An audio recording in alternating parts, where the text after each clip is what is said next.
좋아요와 구독 버튼 눌러주시는 거 잊지 마세요. 가짜 신내림 알바 용하다 용해. 현대무당 강태풍 납시오. 강태풍 27.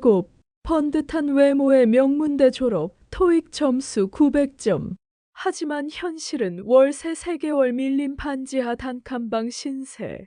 번번이 취업 문턱에서 미끄러지던 태풍은 오늘도 편의점 아르바이트 면접에서 너무 과스펙이라 오히려 부담스럽네요 라는 황당한 이유로 퇴짜를 맞았다. 젠장, 이놈의 스펙이 웬 수지. 태풍은 텅 빈 냉장고를 열었다가 한숨만 내쉬었다. 라면 봉지조차 바닥을 드러낸 지 오래. 당장 다음 달 월세는 어떻게 마련해야 할지 눈앞이 캄캄했다.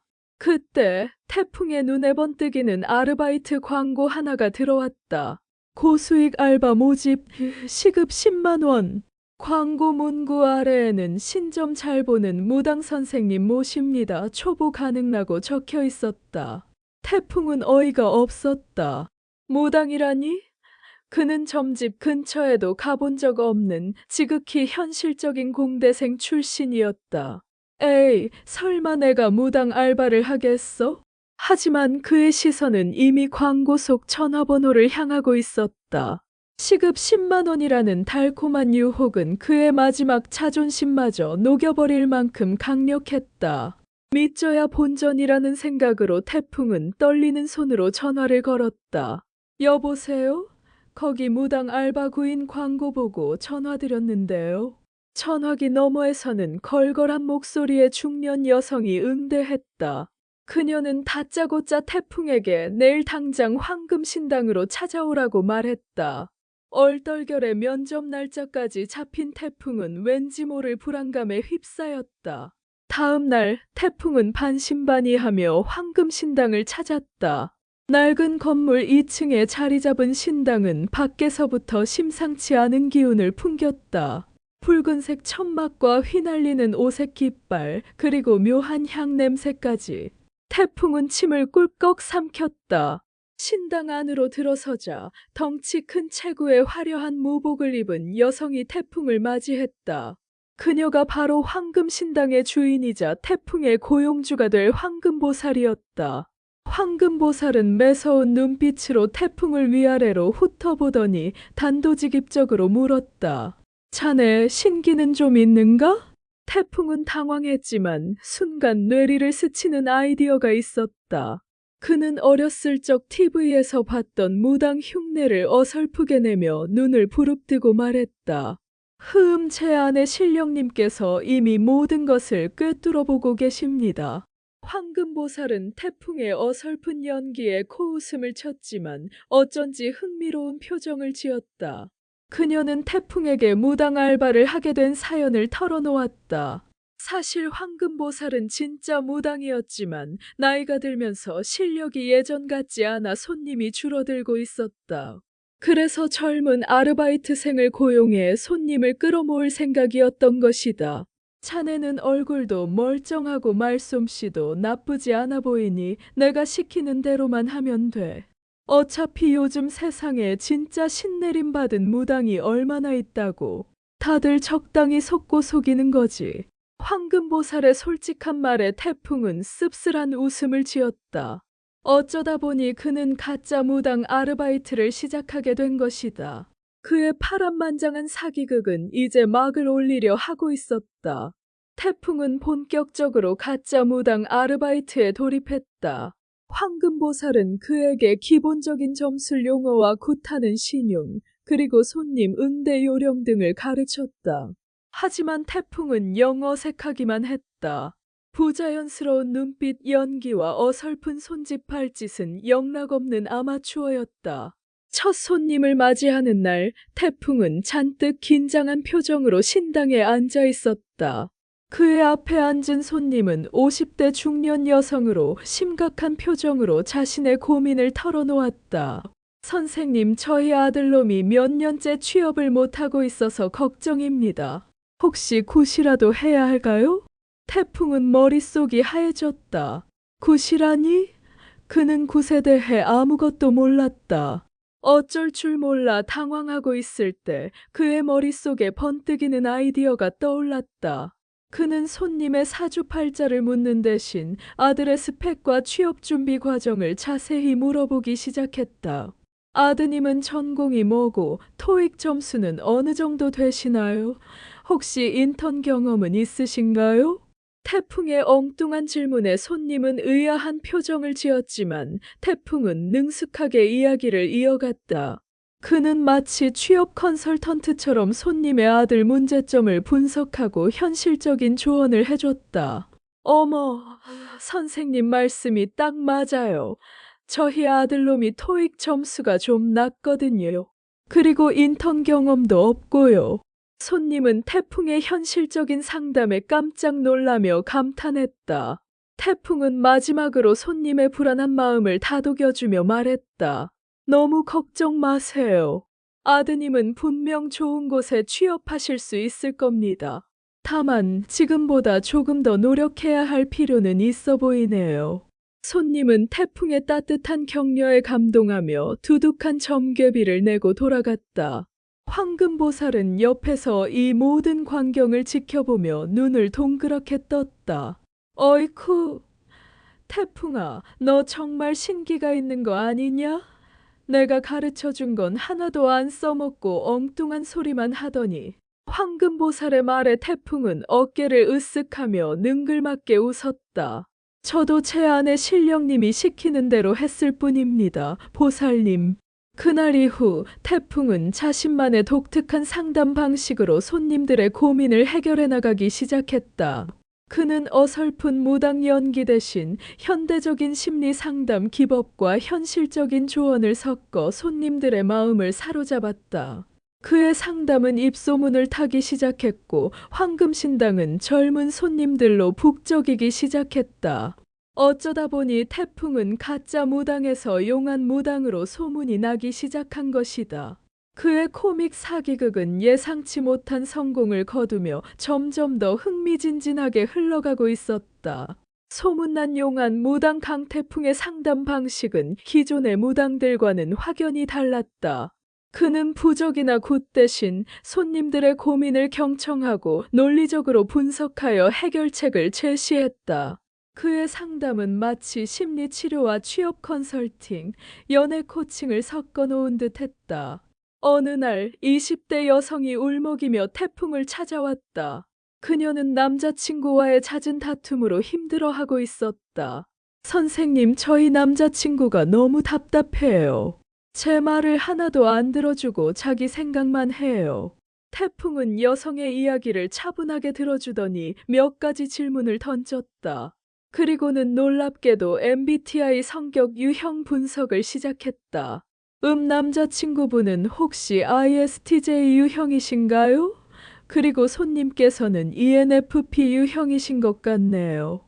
태풍의 정확한 분석에 여성은 깜짝 놀라며 눈을 동그랗게 떴다. 태풍은 두 유형의 특징과 서로를 이해하는 방법을 설명하며 연애 코칭을 해줬다. 두 분은 서로의 강점과 약점을 보완해 줄 수 있는 좋은 조합이지만 서로의 차이점을 이해하고 존중하는 노력이 필요합니다. 여성은 태풍의 명쾌한 조언에 감동하며 밝게 웃었다. 그녀는 남자친구와의 관계 개선에 대한 희망을 품고 돌아갔다. 또 다른 날에는 한 중년 남성이 사업 실패로 낙담한 채 태풍을 찾아왔다. 그는 재기를 꿈꾸며 태풍에게 조언을 구했다. 선생님, 제가 다시 일어설 수 있을까요? 너무 힘들고 앞이 안 보여서. 태풍은 남성의 사업 실패 원인을 분석하고 현재 시장 상황과 트렌드를 고려하여 새로운 사업 아이템을 추천해줬다. 그는 마치 스타트업 멘토처럼 남성에게 용기를 북돋아주고 구체적인 계획을 세우도록 도왔다. 포기하지 마세요. 아직 기회는 있습니다. 지금은 비록 힘드시겠지만 꾸준히 노력하시면 분명 좋은 결과를 얻으실 수 있을 겁니다. 남성은 태풍의 진심 어린 격려에 힘을 얻고 다시 한번 도전을 결심했다. 태풍의 기상천외한 상담 방식은 젊은 세대들에게 특히 큰 인기를 끌었다. 그들은 점집을 마치 고민 상담소처럼 편안하게 찾아와 자신의 문제들을 털어놓았다.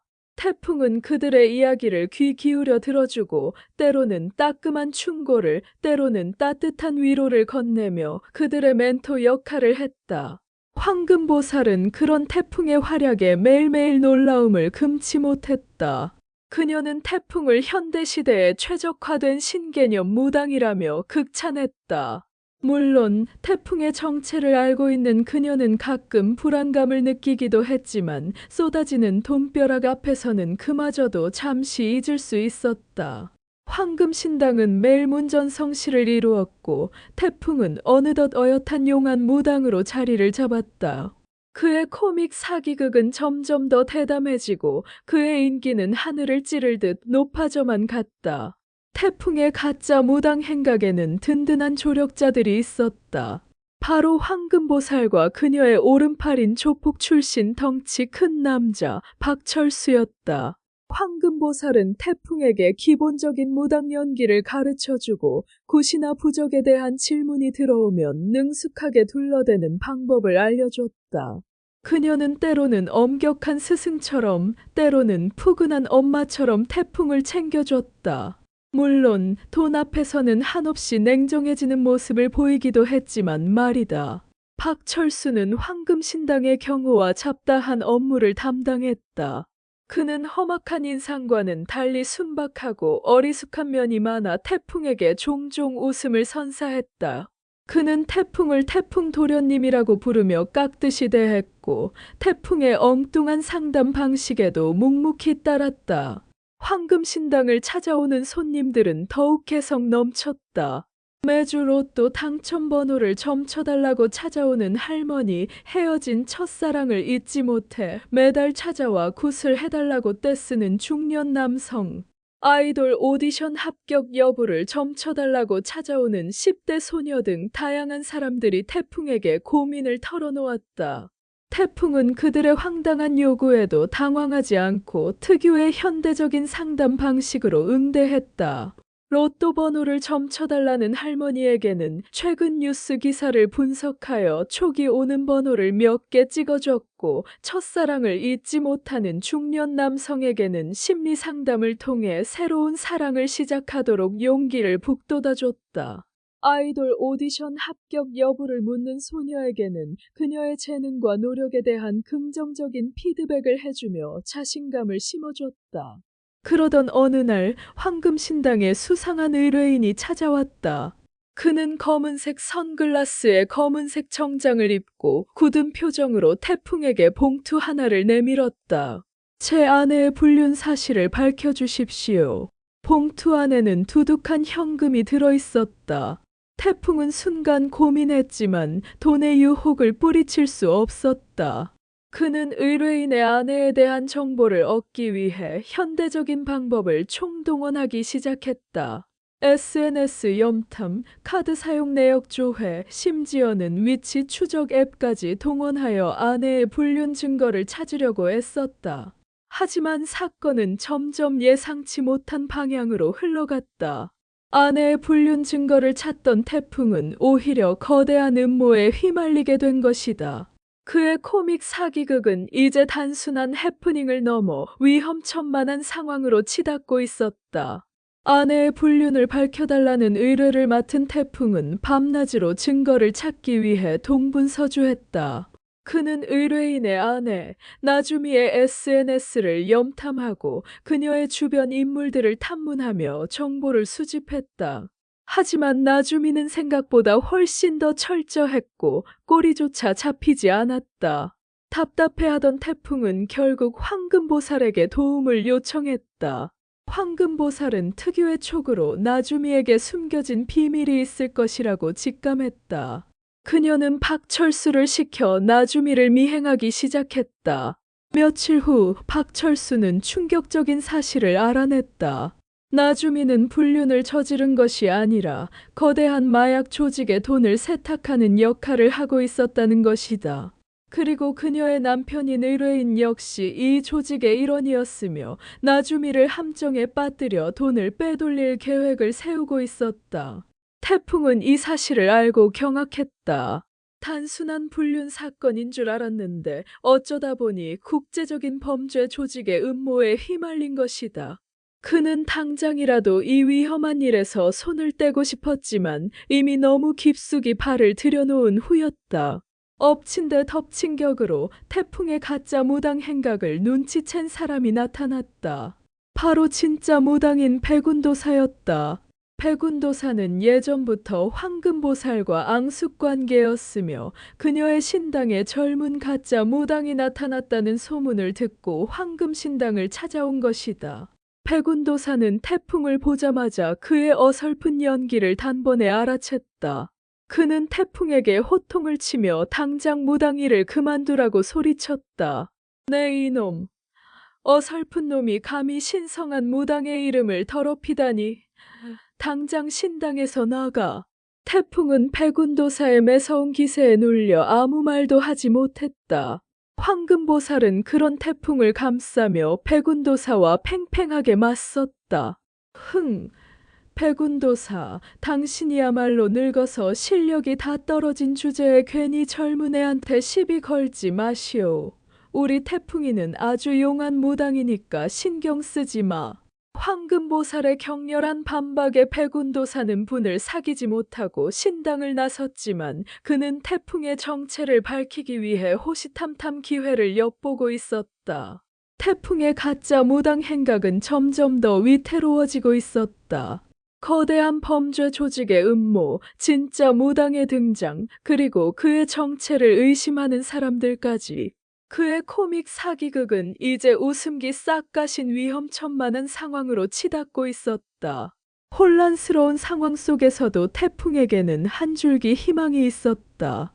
바로 황금신당의 단골 손님인 카페 사장 오주미와의 미묘한 감정이었다. 오주미는 밝고 긍정적인 성격으로 힘든 일이 있을 때마다 황금신당을 찾아와 태풍에게 고민을 털어놓았다. 태풍은 오주미의 이야기를 들어주면서 그녀에게 점점 호감을 느끼기 시작했다. 그녀의 따뜻한 미소와 긍정적인 에너지는 태풍에게 큰 힘이 되었다. 오주미 역시 태풍의 진솔하고 따뜻한 모습에 마음을 열기 시작했다. 어느 날 오주미는 카페 운영에 어려움을 겪고 있다는 고민을 태풍에게 털어놓았다. 태풍은 그녀의 이야기를 주의 깊게 듣고 자신의 경영학 지식을 바탕으로 현실적인 조언을 해줬다. 그는 오주미의 카페 메뉴를 분석하고 새로운 마케팅 전략을 제안하며 그녀를 도왔다. 태풍의 도움 덕분에 오주미의 카페는 다시 활기를 되찾기 시작했다. 오주미는 진심으로 감사하며 태풍에게 따뜻한 식사를 대접했다. 두 사람은 함께 시간을 보내면서 서로에게 더욱 깊이 빠져들었다. 하지만 태풍의 행복은 오래가지 못했다. 그의 과거에 얽힌 어두운 그림자가 그에게 드리워지기 시작한 것이다. 어느 날 황금신당에 낯선 여인이 찾아왔다. 그녀는 태풍을 보자마자 눈물을 글썽이며 충격적인 사실을 털어놓았다. 태풍아, 내가 내 엄마란다. 태풍은 여인의 갑작스러운 고백에 말문이 막혔다. 혼란스러움과 충격에 휩싸인 태풍은 더듬거리며 물었다. 엄마요? 그는 부모에 대한 기억이 전혀 없었다. 고아원에서 자라면서 늘 친부모를 그리워했었다. 자신을 채원이라고 소개한 여인은 어쩔 수 없는 사정으로 태어난 지 얼마 안 된 태풍을 버려야 했다고 설명했다. 그녀는 수년 동안 태풍을 찾아 헤맸고 최근 황금신당의 젊은 무당에 대한 뉴스 기사를 보고 그가 자신의 아들임을 직감했다고 말했다. 갑작스러운 친모의 등장은 태풍에게 큰 혼란을 가져다 주었다. 특히 그의 혼란스러운 가짜 무당 생활 중에 나타난 엄마였기에 더욱 그랬다. 그는 그녀를 믿어야 할지 어떻게 반응해야 할지 알 수 없었다. 한편 마약 카르텔과의 상황은 점점 더 악화되고 있었다. 남편과 그의 계획에 점점 더 위협을 느낀 나주미는 태풍에게 모든 것을 털어놓기로 결심했다. 그녀는 돈 세탁 조직의 모든 것을 폭로하며 이 위험한 상황에서 벗어날 수 있도록 태풍에게 간절히 도움을 요청했다. 새로 찾은 엄마, 점점 커져가는 오주미에 대한 감정, 그리고 나주미의 위험한 곤경 사이에서 태풍은 엄청난 압박감을 느꼈다.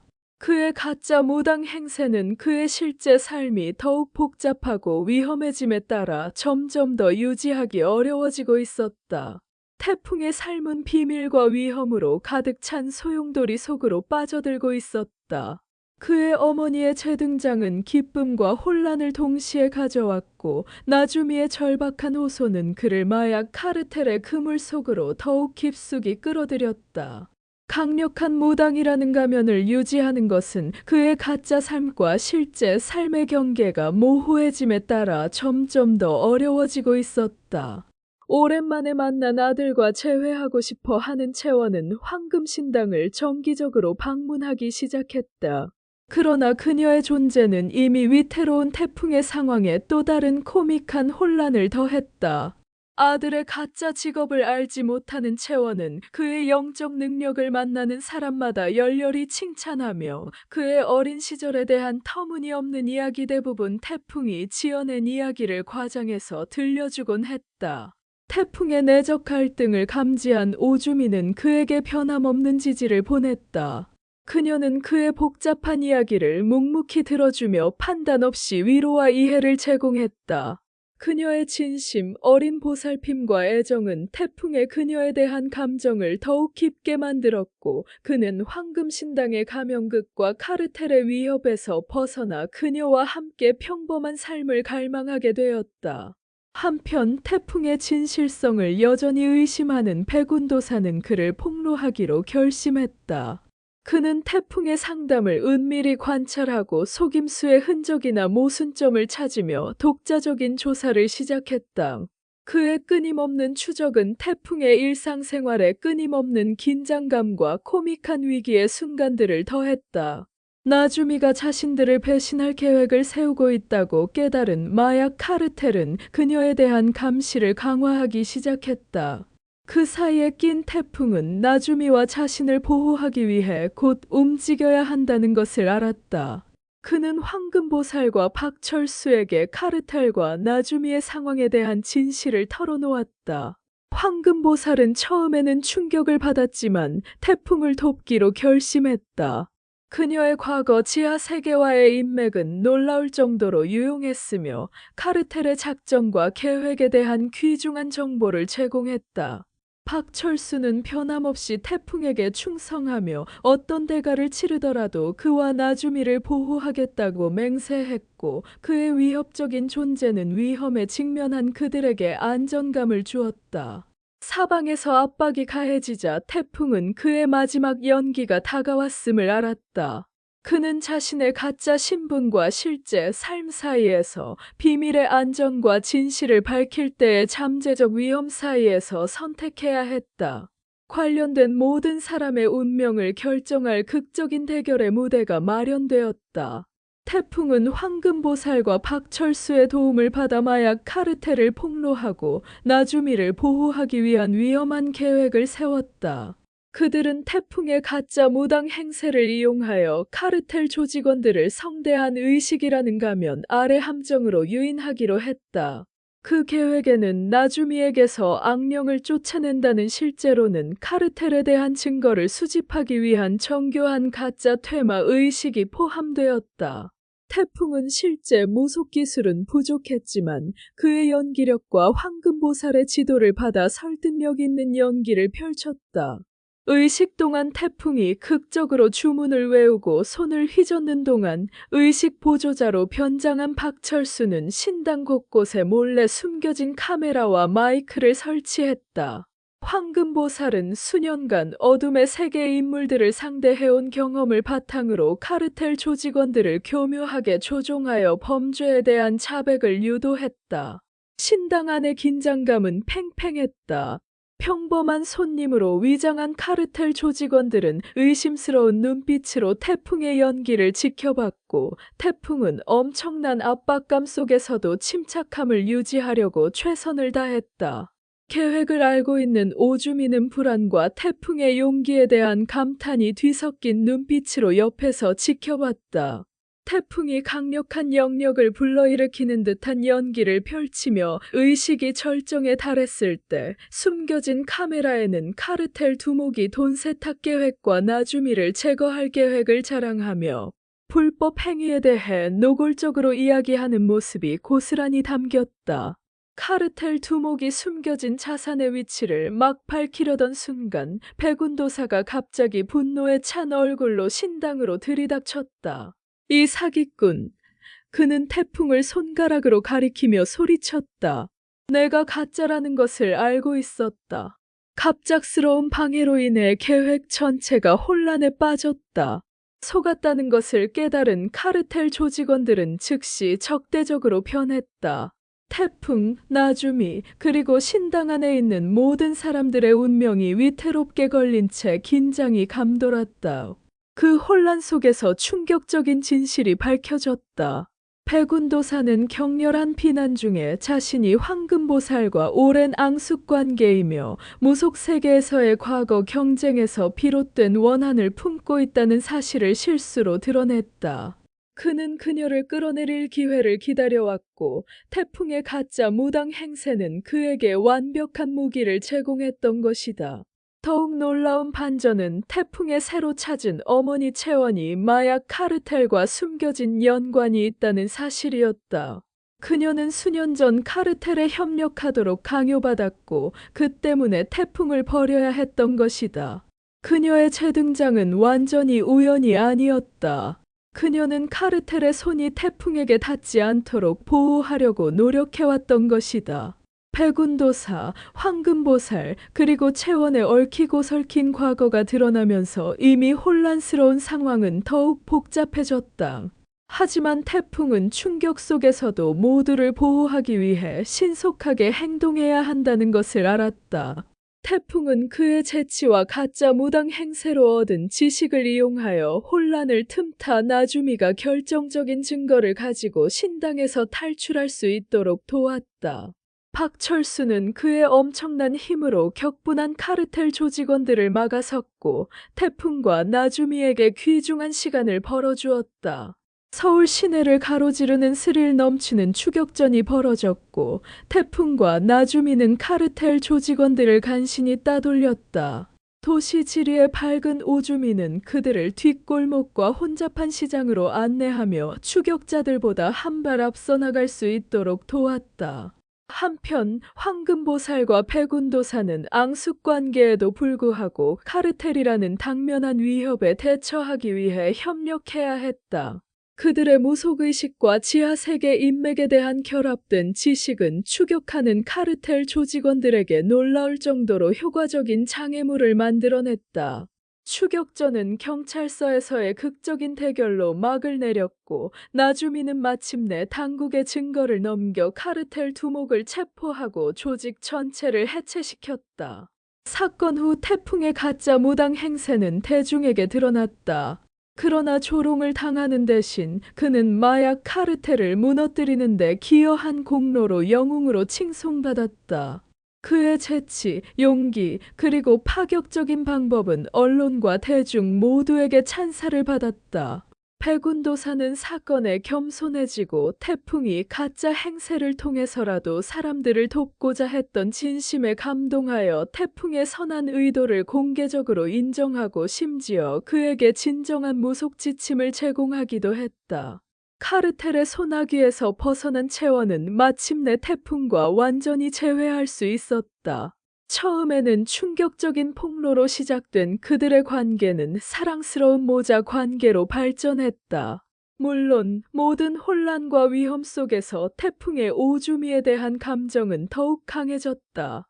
오주미는 태풍의 용기와 이타심을 직접 목격하고 그에 대한 자신의 감정이 진실되고 깊다는 것을 깨달았다.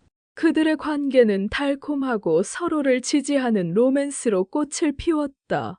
가짜 신분이라는 짐을 벗은 태풍은 자신의 새로운 명성과 사람들을 돕고자 하는 진정한 열정을 받아들이기로 결심했다.